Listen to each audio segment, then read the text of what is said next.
Salam alaikum, c'est Sinan, Sinan le petit Marocain sur les réseaux sociaux et bienvenue chez moi à Marrakech. Merhaba. Vive le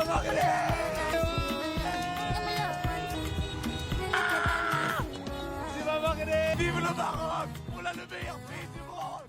Moi, la raison principale pour venir au Maroc, c'était d'apprendre l'arabe. Parce qu'en fait, depuis que je suis petit, je ne l'ai jamais appris, on ne m'a pas transmis la langue. J'ai une mère française et un père marocain, donc ça peut aussi expliquer. Et en fait, j'ai eu cette immense frustration de ne pas pouvoir me sentir chez moi au Maroc.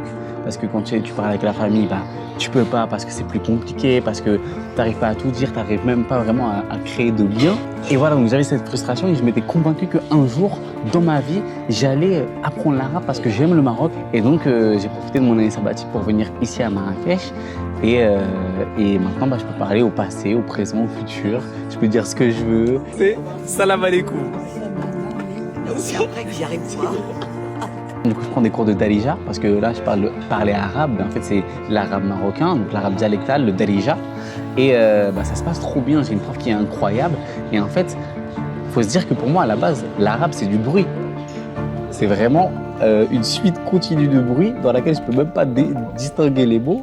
Et en fait, aller en cours, ça m'a littéralement permis de déchiffrer, d'apprendre à déchiffrer, de comprendre.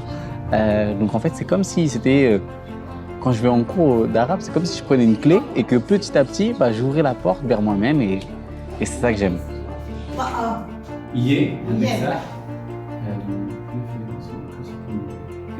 غير اللي بغيت ولكن je suis fait comme ça. أنا بحال هكا صافي بحال هكا. وي مزيان ما بيكش بون القارع القارع.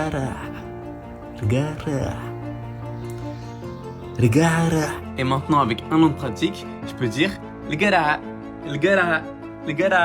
Ah, t'es voilà. L'action, il est là-dedans, en fait. Le gara, c'est Sahel bsef. Moi, ce voyage, c'était vraiment une opportunité pour avancer vers moi-même. Déjà, au niveau personnel, juste de prendre le temps de respirer, de se questionner sur soi-même, de réfléchir à ce que je voulais dans ma vie. Et en fait, ça s'est intensifié en étant dans mon pays d'origine. Parce que du coup, là, c'est épouser ses racines, c'est chercher à le comprendre. Et en fait, c'est aussi redécouvrir mon pays. Parce que moi, en arrivant ici, j'ai réalisé à quel point je ne connaissais pas le Maroc. Moi, je connaissais le bled. Et le Maroc d'aujourd'hui n'a rien à voir avec le bled. Le bled, ça fait partie d'un Maroc parmi tous ces Marocs. Radinji.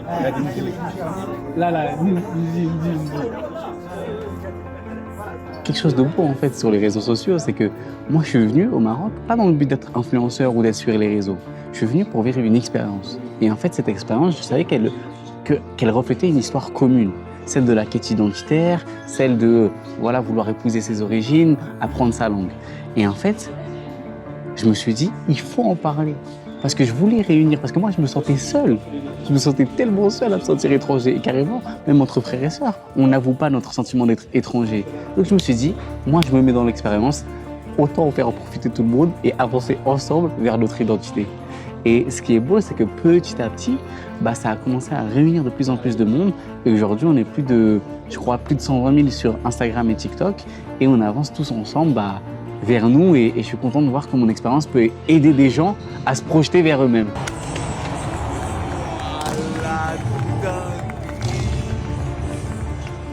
Alors mon avenir, où est-ce que je me vois plus tard?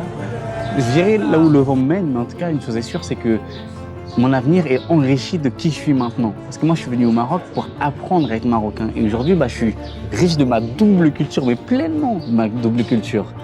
Et en fait, en découvrant le Maroc d'aujourd'hui, j'ai aussi un peu découvert l'Afrique d'aujourd'hui.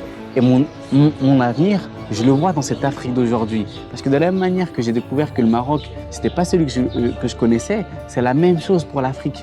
Tout le monde connaît l'Afrique, mais trop peu connaissent l'Afrique d'aujourd'hui. Donc j'ai envie de la partager, j'ai envie de la découvrir moi-même et de réunir autour de ça.